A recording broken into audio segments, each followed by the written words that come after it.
Hello everyone and welcome back to INCC channel. So finally हम लोग नॉर्सेट 2023 की preparation start कर रहे हैं with our first class of vital science.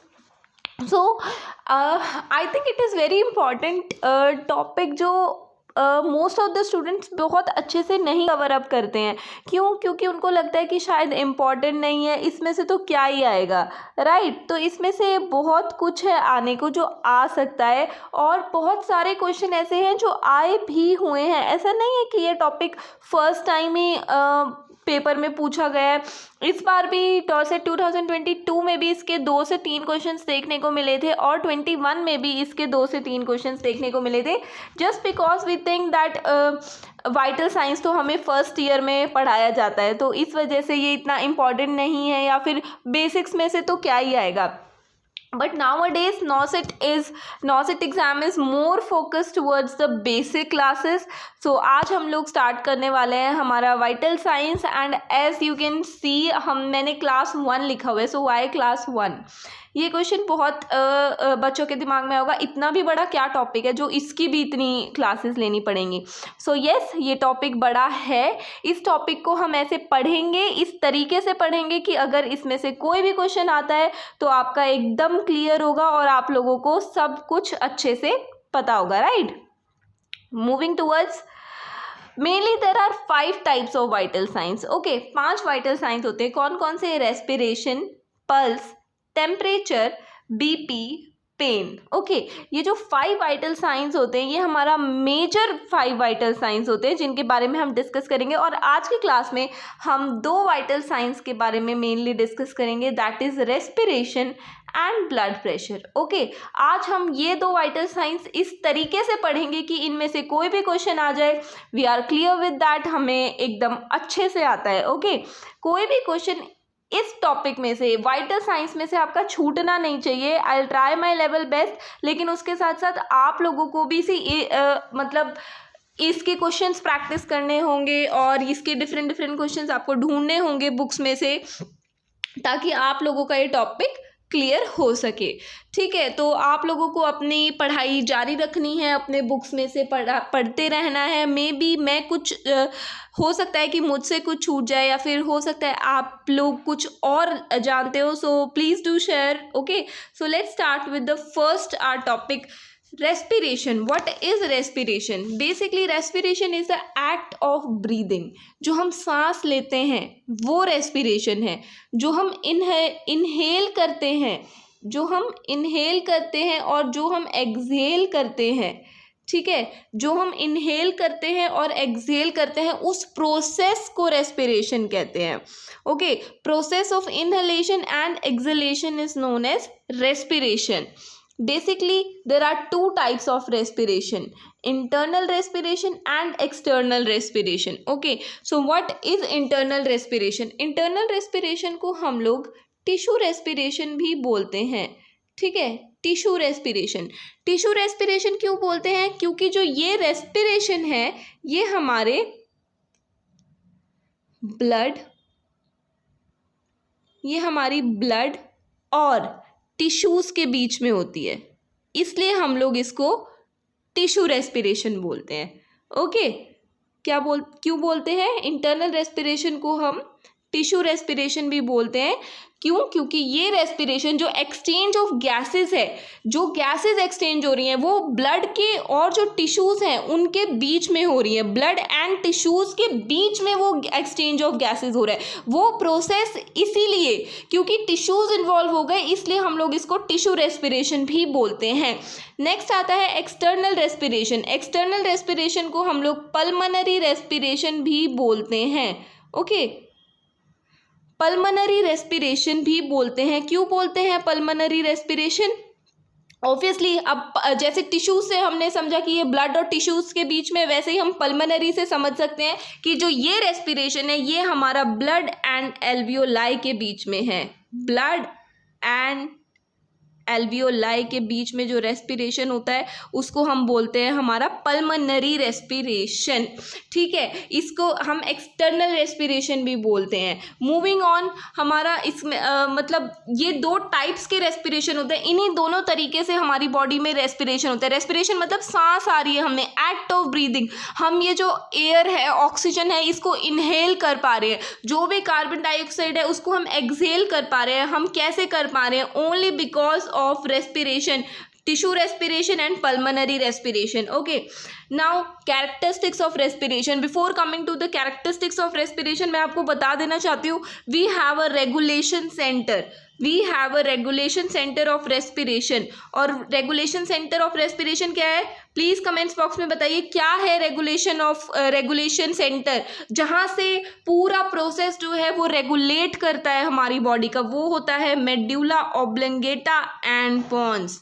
ये दो हमारे ब्रेन का पार्ट है, इनसे हमारा रेगुलेट होता है रेस्पिरेशन का process. Okay, so basically there are 3 types of characteristics. 3 characteristics जो हमें देखने को मिलते हैं वो है rate, rhythm and depth. Rate of respiration, rhythm of respiration and depth of respiration. अब ये क्या होता क्या है भाई? रेट है क्या? हमें कैसे पता चलेगा कि क्या रेट की बात कर रहे हो मैम आप? तो रेट जो होता है, रेट होता है हमारा बेसिकली जो नंबर ऑफ रेस्पिरेशन होते हैं। ठीक है, रेट क्या होता है? हमारा नंबर ऑफ रेस्पिरेशन, कितना जो है हमारा रेस्पिरेशन का नंबर है। Okay, number of respiration.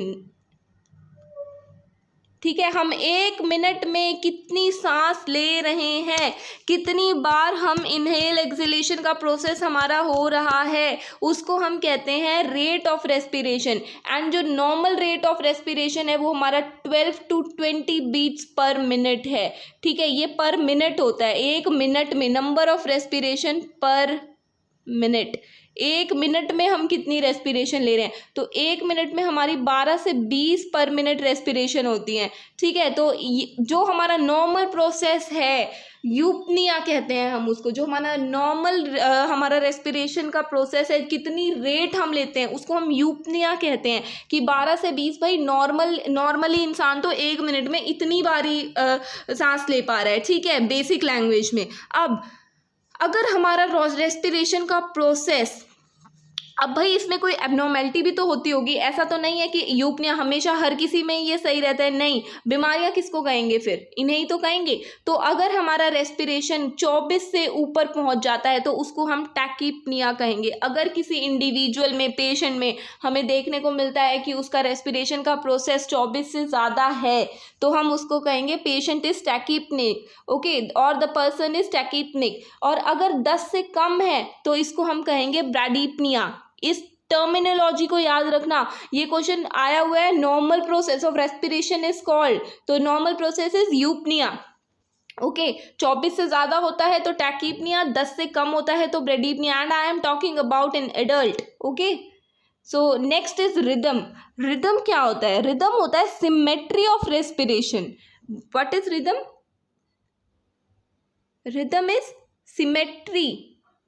Respiration का जो सिमेट्री होता है कि भाई एक सिमेट्री में रेस्पिरेशन हो रहा है ना, जिस तरीके से हर मिनट में 12-13 इसी के ही बीच में ही आ रहा है ना, एक पूरा हमें एक रेगुलरिटी है हमारी रेस्पिरेशन में, कि regularity of respiration, regular respiration है हमारा। ठीक है, with out apnoea, this is the main. Regular respiration है लेकिन विद आउट एपनिया। पेशेंट को एपनिया नहीं होना चाहिए। एपनिया क्या होता है भाई? अब एपनिया होता है जिसमें रेस्पिरेशन होती ही नहीं है। ठीक है, बीच में पॉजेज आ जाते हैं। सपोज मैं अभी सांस ले रही हूँ, मेरे को अच्छे से 1 मिनट में 12 सांस आ रही हैं, 13 आ रहे हैं, लेकिन एकदम से मेरे को 1 सेकेंड के लिए पॉज हो गया, सो मेरा रेस्पिरेशन फॉल हो जाएगा। ठीक है, समझ गए? इसको हम कहते हैं कि एक रिदम में आ रहा है, मेरे को प्रॉपर हर मिनट में प्रॉपर रेस्पिरेशन में ले पा रही हूँ, प्रॉपर इनहेल एक्सहेल में कर पा रही हूँ। ओके, या फिर मुझे ऐसे इस तरीके से कोई साइंग नहीं हो रही ऐसे करके, ठीक है, जिसमें मेरा बीच में मेरा रेस्पिरेशन का प्रोसेस हॉल्ट हो जाए या रुक जाए। Got my point. नेक्स्ट हम बढ़ते हैं डेप्थ ऑफ रेस्पिरेशन। अब डेप्थ क्या होता है, देखो ये बड़ा इंटरेस्टिंग पार्ट है। डेप्थ क्या होता है, ये हमारा वॉल्यूम होता है, ठीक है, जो हम रेट के थ्रू हम 12 से 20 रेस्पिरेशन ले पा रहे थे, उसमें हम कितनी एयर इनहेल कर पा रहे हैं, उसको हम कहते हैं वॉल्यूम ऑफ रेस्पिरेशन, ठीक है। तो इसको हम बेसिकली डेप्थ को एक और टर्म से जानते हैं, जो कि अब मैं बोलूँगी तो आप सब लोग अच्छे से समझ जाओगे कि मैं क्या कहना चाहती हूँ। वो होता है टाइडल वॉल्यूम। तो जो हमारा डेप्थ ऑफ रेस्पिरेशन है उसको हमारा टाइडल वॉल्यूम इंडिकेट करता है, ठीक है। नॉर्मल टाइडल वॉल्यूम कितना होता है, 500 ml पर cc, ठीक है। इसको हम कहते हैं डेप्थ ऑफ रेस्पिरेशन, कि भाई 1 मिनट में मेरे को 500 cc ऑक्सीजन एयर मिल पा रही है या नहीं मिल पा रही। उन 12 से 20 जो मैं रेस्पिरेशन ले रही हूँ, 12 से 20 रेट से तो मैं ले रही हूँ, लेकिन क्या मुझे 500 मिल पा रही है, समझ रहे हो। अगर मुझे ये 500 ml पर cc रेस्पिरेशन नहीं मिल पा रही तो क्या होगा, ऑब्वियसली तब भी कोई एबनॉर्मेलिटी होगी, राइट। तो अगर मेरे को अब क्या होगा, या तो ज़्यादा मिलेगी या कम मिलेगी, या तो टाइडल वॉल्यूम बढ़ी हुई होगी, ठीक है, या टाइडल वॉल्यूम कम होगी।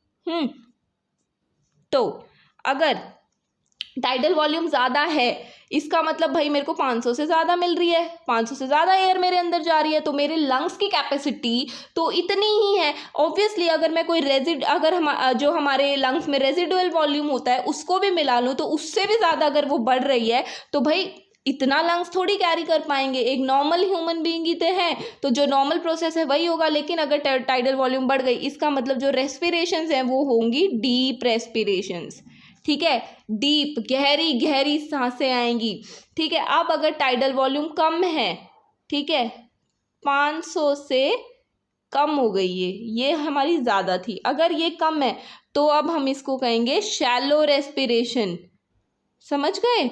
अगर कम है तो इसका मतलब शैलो रेस्पिरेशन आ रहा है, उतना एयर मिल ही नहीं पा रहा हमारी बॉडी को, हमारे 1 मिनट में 500 ml एयर जा ही नहीं रहा है, कम जा रहा है, तो हम शैलो रेस्पिरेशन लेंगे उस टाइम पे, ठीक है। मूविंग ऑन अदर एबनॉर्मेलिटीज़, अब हम कुछ एबनॉर्मेलिटीज़ पढ़ेंगे, ओके, जो रेस्पिरेशन में इम्पॉर्टेंट हैं, जो कि हम लोग मोस्टली अवॉइड करते हैं ये टॉपिक पढ़ना, ठीक है। लेकिन जब रेस्पिरेटरी सिस्टम आता है तो भाग भाग के कोशिश करते हैं, अरे कुछ स्मॉल रेस्पिरेशन क्या था, काइन-स्टोक्स रेस्पिरेशन क्या था, ये क्वेश्चन अभी आया भी हुआ है। व्हाट अगर एक पेशेंट को ऐसे ऐसे रेस्पिरेशन आ रहा है, हम असेस करते हैं कि उसको काइन-स्टोक रेस्पिरेशन है, तो बताओ अब काइन-स्टोक रेस्पिरेशन क्या है, ठीक है। ये क्वेश्चन इस नॉसेट में आया भी हुआ है।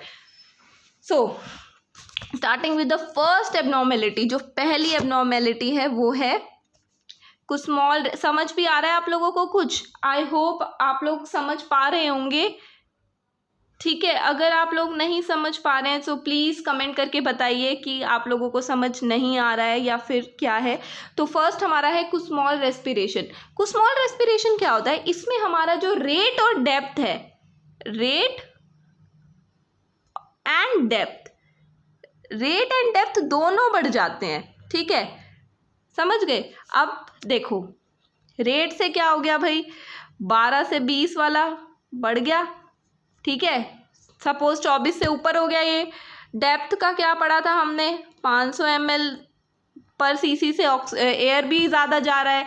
तो अगर ऐसा कोई कंडीशन है जहाँ पे मेंशन है कि रेट भी बढ़ गया और डेप्थ भी बढ़ गया, तो उसको हम कहेंगे कुछ स्मॉल रेस्पिरेशन, ठीक है। अब कौन कौन से कंडीशन में हमें कुछ स्मॉल रेस्पिरेशन देखने को मिल सकता है, कीटो, इसको आप ऐसे याद कर सकते हैं, KUSSML,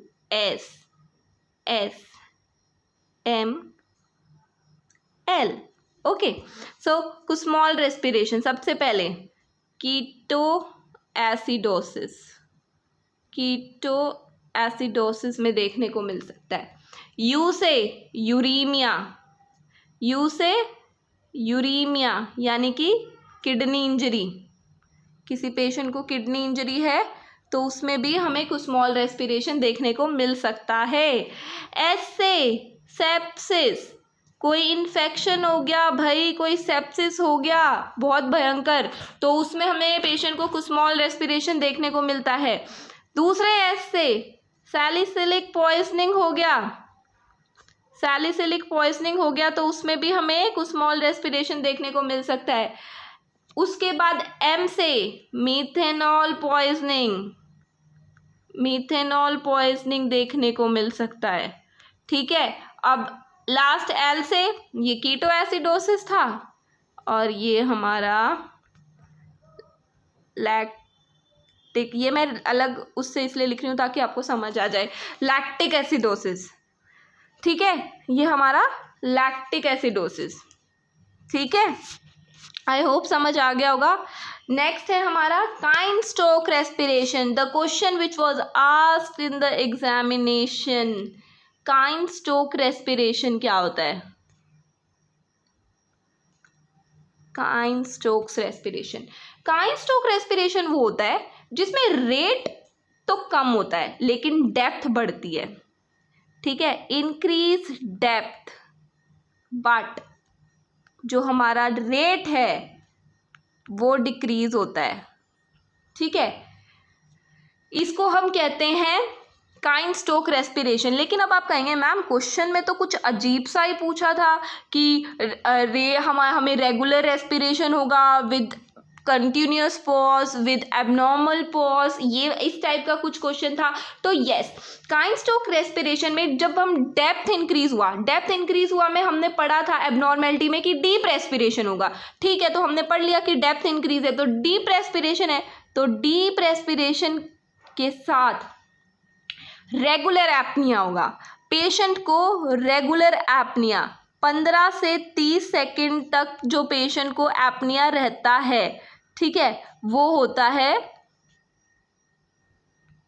with regular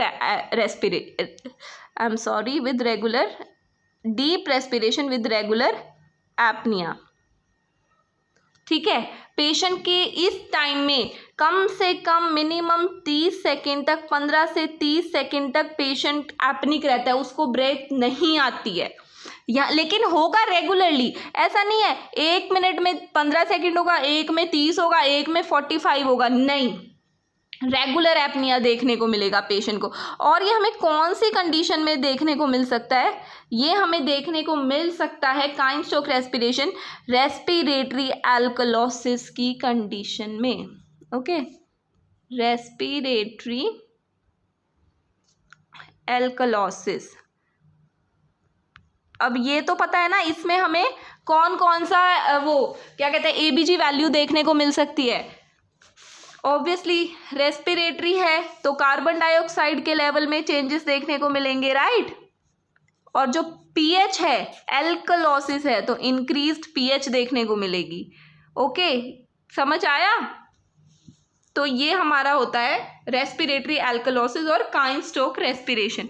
so moving on next, नहीं, अभी ब्लड प्रेशर पढ़ने में थोड़ा टाइम है, अभी थोड़ा इसका और हम कंडीशंस पढ़ेंगे। काइन स्टोक के बाद आता है बायट्स रेस्पिरेशन। क्या है? Bites respiration. अब बायट्स रेस्पिरेशन क्या होता है? इसमें इंक्रीज्ड डेप्थ तो होती है, ठीक है, हमने काइन स्टोक में भी पढ़ा था कि जो डेप्थ है वो इंक्रीज होगी, डेप्थ इसमें भी इंक्रीज होगी, इसमें भी रेस्पिरेशन में डेप्थ इंक्रीज होगी।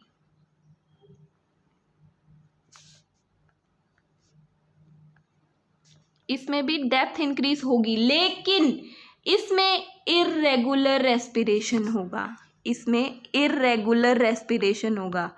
ठीक है, रेगुलर नहीं होगा उसकी तरह की हर 15 से 30 सेकंड में, और इसमें 60 सेकंड से ज़्यादा के लिए रेस्पिरेशन होता है, एपनिया होता है। ठीक है, इर्रेगुलर रेस्पिरेशन होगा, इर्रेगुलर एपनिया होगा, इर्रेगुलर एपनिया।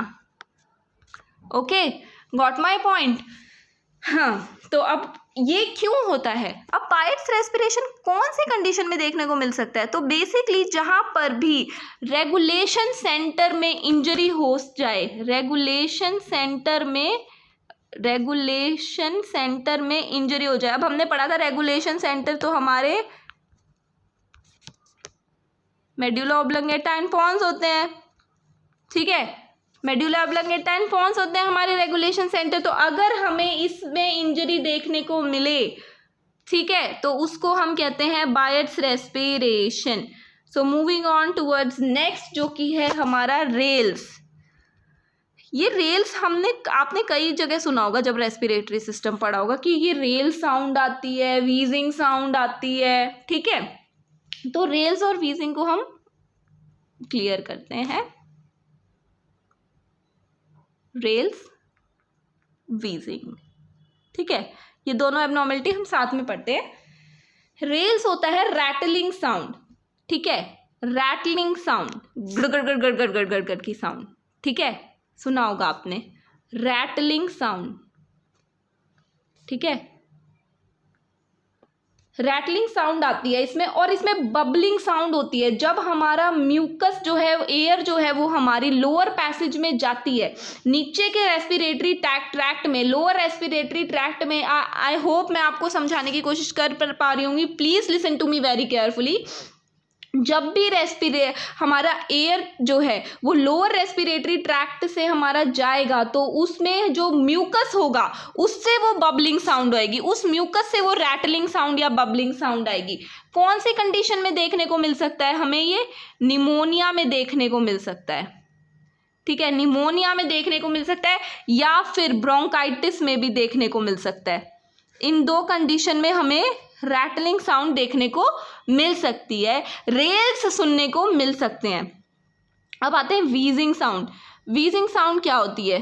तो वीजिंग साउंड होती है जहाँ पे विसल, वीज से मतलब विसल, सीटी जैसी साउंड, ठीक है, विस्लिंग साउंड हमें देखने को मिल सकती है। क्यों? अब ये क्यों होती है? क्योंकि इसमें क्या होता है, जैसे रेल्स में तो लोअर रेस्पिरेटरी ट्रैक्ट में म्यूकस जो है उसकी वजह से हमारे एयर पैसेज, जब एयर जाती है तो हमें गड़गड़ गड़गड़ ऐसे बबलिंग साउंड आती है। लेकिन वीजिंग साउंड क्यों आती है? क्योंकि ब्रोंकियोल्स में कोई ऑब्स्ट्रक्शन हो जाता है। अगर ब्रोंकियोल्स में कोई ऑब्स्ट्रक्शन हो जाता है, ब्रोंकियोल्स में कोई ऑब्स्ट्रक्शन हो जाता है तो हमें ये साउंड देखने को मिल सकती है। कौन सी कंडीशन में वीजिंग साउंड? जल्दी, ये बहुत एक इंपॉर्टेंट क्वेश्चन है कि कौन सी कंडीशन में हमें वीजिंग साउंड देखने को मिल सकती है? एस्थमा में हमें वीजिंग साउंड देखने को मिलती है, और दूसरा COPD। इन दो कंडीशंस में हमें वीजिंग साउंड देखने को मिलती है। ये क्वेश्चन भी आता है, ठीक है, ये क्वेश्चन भी आया हुआ है, ठीक है। Next is paradoxical. नेक्स्ट हमारी जो एबनॉर्मेलिटी है वो है पैराडॉक्सिकल चेस्ट, पैराडॉक्सिकल फ्लायल चेस्ट। क्यों हमें ये देखने को मिलता है पैराडॉक्सिकल फ्लायल चेस्ट?